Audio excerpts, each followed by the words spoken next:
నమస్తే. తెలంగాణ బీజేపీలో పరిణామాలు గమనిస్తున్నారా మీరు? చూస్తున్నారా? ఓ రకంగా కాంగ్రెస్ గాలి బీజేపీకి సోకినట్లు కనిపిస్తుంది. ఏడా? తెలంగాణ రాష్ట్రం. ఇప్పుడు కాదు, 2023 ఎలక్షన్ల తర్వాత, ముఖ్యంగా ఎంపీ ఎలక్షన్ల తర్వాత ఎక్కువ నేతల మధ్య, ఎంపీల మధ్యనే కుమ్ములాట, అంతర్యుద్ధం నడుస్తుంది. ఇక పేర్లు చెప్పాల్సిన అవసరం ఉంది, 100% చెప్పొచ్చు. అరవింద్ అనుకోండి, Nizamabad MP, Malkajgiri MP Etela Rajender, Karimnagar MP Bandi Sanjay మధ్య బగ్గుమంటున్నాయి విభేదాలు. ఇక కరీంనగర్ ఎంపీ బండి సంజయ్, ఈటల రాజేందర్కి అయితే మామూలు యుద్ధం కాదు, పచ్చిగడ్డేస్తే కూడా బగ్గు అంటుంది. అసలు వీళ్ళు కేంద్రంలో మూడోసారి అధికారంలో ఉన్నారు. వాళ్ళ లక్ష్యం ఏంది? దక్షిణ తెలంగాణలో మనకి ఏదన్నా స్కోప్ ఉంది అధికారంలోకి రావడానికంటే అది కేవలం తెలంగాణనే అని చెప్తున్నారు. కానీ ఇక్కడున్న పరిణామాలు మరి చూస్తే అసలు అధికారంలోకి వచ్చే పరిస్థితి ఉందా? ఈటల రాజేందర్పై ఆయన షామీర్పేటలో ఉంటాడు కదా, మేడ్చల్కు సంబంధించి ఆ పరిసర షామీర్పేటలో పోస్టాలను పిలిచినాయి.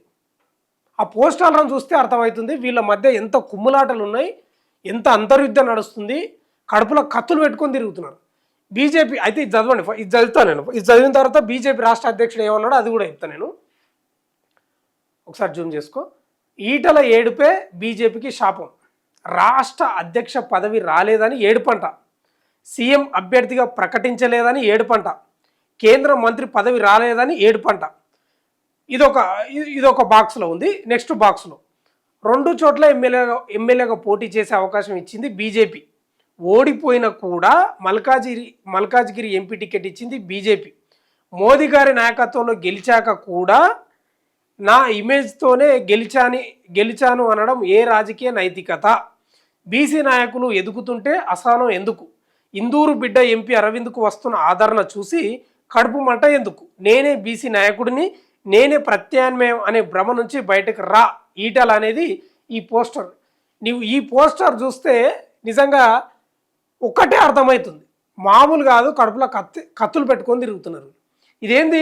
బీజేపీ ఎంపీ ఆయన నిజామాబాద్ ఎంపీ అరవింద్కు అనుకూలంగా ఈ పోస్టర్లు వెలిసినాయి. ఏడుపు ఎందుకు అని చెప్తా ఉన్నారు. ఈటల రాజేందర్ కూడా మామూలు మనిషి ఏం కాదు, లెఫ్టిస్ట్ నుంచి వచ్చినోడే, మంచి ఉద్యమకారుడు, బీఆర్ఎస్లో మంచి ప్రాధాన్యత ఉన్నది. ఆయన ఓ రకంగా కేసీఆర్ బయటికి వెళ్ళగొట్టిండు, కొంత స్వరం పెంచడం, కేసీఆర్పై కొంత ధిక్కార స్వరం వినిపించడంతో బయటికి పంపించాడు. ఈటల రాజేందర్ కూడా బయటికి వచ్చి అసలు ఆయన భావజాలం వేరు. వాస్తవంగా కూడా ఆయన అంత లెఫ్టిస్టు, అంత కాంగ్రెస్ ఈ ఆలోచనలో ఉన్న మనిషి, బీఆర్ఎస్ ఈ ఆలోచన, బీజేపీకి చాలా తక్కువ. కానీ ఎక్కడ గత్యంతరం లేక ఆయన బీజేపీలో చేరాడు. ఆ మధ్యలో అన్నారు పార్టీ కూడా పెడతారని, కానీ ఆయనకు తెలుసు గతంలో కేసీఆర్ అన్నట్లే పార్టీ పెట్టడం అంటే పాన్ డబ్బా పెట్టినంత ఈజీ కాదని. నిజమే, అది వాస్తవమే, అంత ఈజీ ఏం కాదు. ఉద్యమకారుడు ఉండొచ్చు, ఎన్నో పోరాటాలు చేయొచ్చు, విద్యార్థి ఉద్యమంలో కూడా ఉండొచ్చు.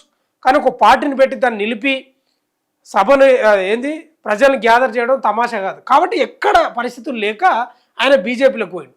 వాస్తవంగా కూడా బీజేపీ సిద్ధాంతాలే వేరే ఉంటాయి. వాళ్ళు ఎట్లుంటుంది అంటే గీత గీస్తే లక్ష్మణ రేఖను దాటరు వాళ్ళు. కానీ తెలంగాణ బీజేపీలో అంత పోయింది అది. నేను అందుకే అన్న స్టార్టింగ్లో తెలంగాణ కాంగ్రెస్ గాలి సోకినట్టుంది. ఇప్పుడు ఏమైపోయిందంటే వీళ్ళని చూసి నవ్వుకుంటున్నారు. ఎవరు? బీజేపీ కార్యకర్తలు, నాయకులు, లేకపోతే కాంగ్రెస్ వాళ్ళు కూడా నవ్వుకుంటున్నారు. మా గాలి కూడా వీళ్ళకి సోకింది కదా అని. మీరు చూసినరో లేదో, నిన్న మొన్ననే ఆయన పేరేంది ఫిరోజ్ ఖాన్, ఇంకో హజ్రాలాలు, ఆయన ఇద్దరు గొడవడ్డారు, మళ్ళీ మంచిగా అయ్యారు. కానీ వీళ్ళది మాత్రం అట్లా లేదు, అసలు లోపలే యుద్ధాలు చేసుకుంటున్నారు. ఆ మధ్యలో బండి సంజయ్ కామెంట్ చేయడం, నాకు ఓట్లు తగ్గడానికి కారణం ఈటలే అనడం, ఈయన కూడా జాగ్రత్త ఉండాలని వార్నింగ్ ఇవ్వడం, ఇట్లా చాలా జరుగుతున్నాయి బీజేపీలో. అధిష్టానం కూడా చేతులు ఎత్తేసింది, ఏం చేయలేకపోతుంది. ఇంకా తమాషా ఏంటంటే ఈ పోస్టర్ ఉంది కదా, ఈ వ్యాఖ్యల గురించి రామచంద్రరావు స్పందించారు. ఇది కాంగ్రెస్ కుట్రనంట, బీఆర్ఎస్ కుట్రనంట. ఇంకేమనాలో మీరే అర్థం చేసుకోవాలి. వాళ్ళకి ఎందుకు? వాళ్ళ పంచాయతీ వాళ్ళకు ఉన్నాయి. బీఆర్ఎస్ పంచాయతీ బీఆర్ఎస్కు ఉంది, కాంగ్రెస్ పంచాయతీ కాంగ్రెస్కు ఉంది, వాళ్ళ కుట్రనంట. ఇక్కడ స్పష్టంగా ఏమర్థమవుతుందంటే తెలంగాణలో బీజేపీ నాయకత్వ లోపం 100% ఉంది. అసలు రామచంద్రరావును అధ్యక్షుడు ఎవరు పరిగణిస్తలేరు. ఎవరంటే ఎవరు? నాయకులే. అసలు ఆయన వాదనలను, లేకపోతే ఆయన కండిషన్స్ను, లేకపోతే ఆయన ఓ పిలిపిస్తే ఎవరు పాటిస్తలేరు. నాయకత్వ లోపం స్పష్టంగా కనిపిస్తుంది 100%. ఇంకోటి ఏంటంటే బీజేపీలో కూడా ఎదిగిన నాయకులు చాలా తక్కువ ఉంటారు. ఒకరో ఇద్దరో కార్యకర్తలను ఏదో వాళ్ళకి ఏదో పదవులు ఇచ్చి ఏదో ఎమ్మెల్యేనో ఎంపీగానో గెలిపించి ఇంకా అదే గొప్పతనం అనుకుంటారు. కానీ మీరు గమనిస్తుర్రా, కాంగ్రెస్లో కానీ బీఆర్ఎస్లో కానీ కార్యకర్తలు మంచి స్థాయికి వచ్చారు, మంచి పదవులు చేపట్టిండ్రు, మంచిగా సంపాదించుకున్న వాళ్ళు కూడా ఉన్నారు. కానీ బీజేపీలో మాత్రం లేదు చూడండి. అది వాళ్ళ అసలు బీజేపీలో ఒక స్థాయికి రావాలంటే జీవితం కూడా సరిపోదేమో నాకు తెలిసి.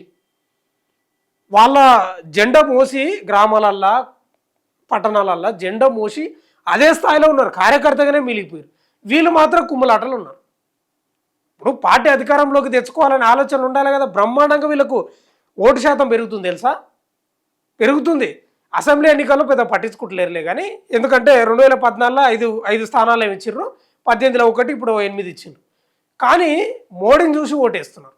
ఎంపీ ఎలక్షన్లో 8 ఎంపీ స్థానాలు అంటే తమాషాగా దాదాపు 35 పైగా ఓటు శాతం పెరిగిందంటే మీరు అర్థం చేసుకోండి.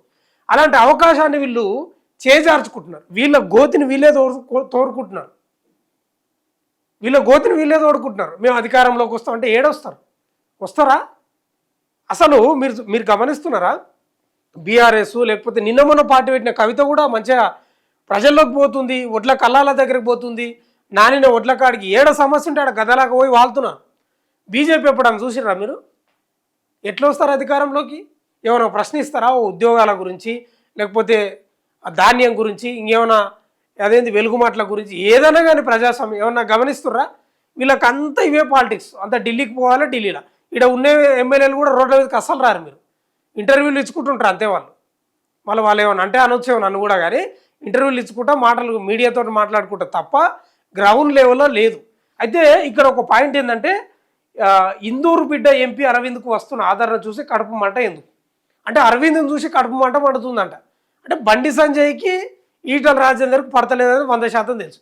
ఇప్పుడు ఆ లిస్టులో అరవింద్ కూడా వచ్చింది. ఇంకో మాట ఏంటంటే, ఇంకో పాయింట్, నేనే బీసీ నాయకుడిని, నేనే ప్రత్యామ్నాయం అనే భ్రమ నుంచి బయటికి రా ఈటల్ అనేది. అంటే ఇంకోటి ఏంటంటే, నన్ను చూసి ఓట్లు వేసిండ్రు అనేది ఈటల రాజేందర్ అనుకుంటున్నాడంట. అట్లా అనుకుంటే పొరపాటు. అది ఇది ఎద్దుల బండి పోతుంటుంది, దాని కింద ఒక శునకం కుక్క పోతుంటుంది.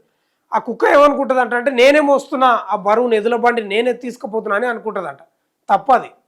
100% మోడీ చరిష్మా వల్లనే ఓట్లు పడ్డాయి. ఈడ వేరే అంశమే లేదు. అసలు తెలంగాణలో మీరు గమనించండి. సరే బీఆర్ఎస్ అంటే వదిలేయండి, అది కేసీఆర్, ఆయననే అల్టిమేటం. ఇప్పుడు కాంగ్రెస్లో ఎవరిని చూసి ఓటేసారు? మొన్న రేవంత్ రెడ్డిని చూసి ఓటేసారు. కేసీఆర్పై వ్యతిరేకత, 10 ఏళ్ల పాలనపై వ్యతిరేకత, కేసీఆర్పై వ్యతిరేకతతోటి కాంగ్రెస్కి ఎందుకు ఓటేసారు? రేవంత్ రెడ్డి నాయకత్వం చూసి ఓటేసారు. ఆడ బలమైన నాయకుడు, ఆయన చూసి ఓటేసారు. కానీ బీజేపీలో ఎవరిని చూసి ఓటేయాలని అర్థం కాలేదు. ఇప్పటికి కూడా లేదు. ఎవరిని చూసేయాలి? ఈటల రాజేందర్ని చూడాలన్నా, బండి సంజయ్ని చూడాలన్నా, రామచంద్రరావుని చూడాలన్నా, లేకపోతే ఎవరు? కిషన్ రెడ్డి అయితే ఏముంటుంది? ఆయన పని ఆయన వేసుకుంటూ పోతారు. ఆయన ఏం పట్టించుకోడు ఇవన్నీ. ఆయన ఏదో చిన్న చిన్న కార్యక్రమాలు అవి ప్రారంభిస్తుంటాడు, చిన్నవి. ఆ ఎమ్మెల్యేలు ప్రారంభించేటివి, కార్పొరేటర్లు ప్రారంభించుకుంటూ ఉంటాడు. ఆయన ఏమి ఇవన్నీ పట్టించుకోడు. కానీ లోపల వేసేటి ఆయన వేస్తూనే ఉంటాడు. కానీ బీజేపీలో ఎవరిని చూసి ఓటేయాలి? మేము వస్తూ ఉంటాం, రేపు వస్తున్నాం అని చెప్తా ఉన్నారు కదా వీళ్ళు. ఎవరిని చూసి ఓటేస్తారు? అమిత్ షా కూడా ఈ అంశం గురించి మాట్లాడినంట. ఏంది కుమ్ములాటలు, ఏంది మీ కథ ఏందని. అయితే ఏంటంటే ఇదంతా ఎందుకు వచ్చింది తెలుసా? వీళ్ళంతా ఆర్ఎస్ఎస్ వాళ్ళు ఎక్కువ శాతం బీజేపీలోనే ఉంటారు. ఆ బ్యాక్గ్రౌండ్ నుంచి వీళ్ళంతా అరువు వచ్చిన నాయకులు. ఈటల రాజేందర్ బీఆర్ఎస్ నుంచి వచ్చినాడా, ఆయన అరవింద్ కూడా ఆయన కాంగ్రెస్ మూలాలు ఉన్న వ్యక్తి, వాళ్ళ తండ్రి కాంగ్రెస్ కాబట్టి. బండి సంజయ్ ఒక్కడే, కిషన్ రెడ్డి కూడా బీజేపీ. ఇప్పుడు ఈయన ఉన్నాడు కదా ఎంపీ రఘునందర్, ఆయన నుంచి బయట నుంచి వచ్చినాడే. ఇంకా బీజేపీ ఎంపీ ఆయన ఉన్నాడు, నగేష్ ఉన్నాడు. ఆయన ఎవరు ఏడ ఉంటాడో ఏం అసలు ఆయన ఎవరికి తెలియదు. ఆయన ఎంపీగా ఉన్నాడా అనేది కూడా చాలామందికి తెలియదు. కేవలం ఈటల రాజేందర్ వచ్చిన తర్వాత ఇవన్నీ పెరిగిపోయినాయి. అంటే ఈటల రాజేందర్ కూడా అనియమని ఉండేటోడు కాదు కదా. ఇప్పుడు ఆయన కూడా కోరుకుంటున్నాడు, బీజేపీలో నేను వచ్చింది ఎందుకు, ఒక ముఖ్యమంత్రి కావాలని, లేకపోతే ఒక అధ్యక్షుని కావాలని, లేకపోతే ఇంకే రకరకాలు ఉంటుంది. ఎందుకంటే ఊకోడు ఆయన, ఉద్యమం చేసి వచ్చినోడు, నరనరాల ఉద్యమ భావాలు ఉన్నాడు, సైలెంట్గా ఉండలేడు. కాబట్టి ఈయన చేస్తున్న ఆ ప్రయత్నాల్లో కూడా ఇప్పుడు అరవింద్కు కానీ బండి సంజయ్ కూడా పడతలేదు. ఇంకో మాట ఏమన్నా తెలుసా? ఇప్పుడు ఈటల రాజేందరు ఎంపీ అరవింద్ కలిసి ఈయనని ఇరికిచ్చిండ్రంట. ఓ ఇంటర్వ్యూ ఛానల్లో కూడా యాంకర్ అడిగిండు, జర్నలిస్టు, మీరే చేశారంట కదా ఇట్లాంటి. ఆయన ఏం చెప్పిండు, మేమేమైనా తిరగమన్నావా, ఆ అమ్మాయితో ఏమైనా తిరగమన్నావా, చేయమన్నావా, మాకేం సంబంధం, ఇవంతా ఫాల్స్ అని చెప్పిండు. అయినా వాళ్ళు అట్లా చెప్తారా, తిరగమని చెప్తారా? ఇదంతా గూడు పుటాన్ని నడుస్తుంది. 100% బీజేపీ అట్టర్ ఫ్లాప్ అయింది. తెలంగాణ రాష్ట్రంలో ప్రతిపక్షంగా అట్టర్ ఫ్లాప్ అయింది. నేతల మధ్య కుమ్ములాటలు నడుస్తున్నాయి. బీజేపీ ఎంపీ ఈటల రాజేందర్ను పొమ్మనలేక పొగబెట్టే ప్రయత్నం చేస్తున్నారు 100%. ఇప్పుడు మంత్రివర్గ విస్తరణ అనే పేరు వస్తుంది కదా, అందులో భాగం కూడా ఇవన్నీ నడుస్తున్నాయంట. ఇక రామచంద్రరావు ఏమో ఆయన మాట్లాడతాడు, వేరే వాళ్ళ కుట్ర అని చెప్తాను. అసలు మీ సీటు ఏందో అది ఆలోచన చేయండి. మీ నాయకత్వాన్ని ఎట్లా గుర్తిస్తున్నారు ఏం కథ అనేది. కానీ బీజేపీలో కాంగ్రెస్ గాలి మాత్రం సోకింది. మీరు గమనించారో లేదో, కాంగ్రెస్లో కొట్లాడుకుంటారు అప్పుడే అది ఇది అనుకుంటారు, మళ్ళీ మంచిగా అవుతారు. కానీ బీజేపీలో మాత్రం అయితలేరు. ఒక్కరిని చూస్తే ఒకరు కత్తులు ఊరుకుంటున్నారు, కళ్ళు ఎర్రగా మండి చూసుకుంటున్నారు. అట్లుంది పరిస్థితి. చూడాలి ఏం జరుగుతుందో. కానీ మొత్తం అయితే అంతర్యుద్ధం మామూలుగా జరుగుతలేదు. మన అమెరికా, ఇజ్రాయెల్, అదేంది ఇంకే దేశం ఉంది కదా, ఆ దేశాల్లో జరుగుతున్న యుద్ధం కంటే భీకరంగా సాగుతుంది. ఇది 100% నిజం. కాకపోతే లోపల జరుగుతుంది. చూస్తూనే ఉండండి మన తొలి వెలుగు.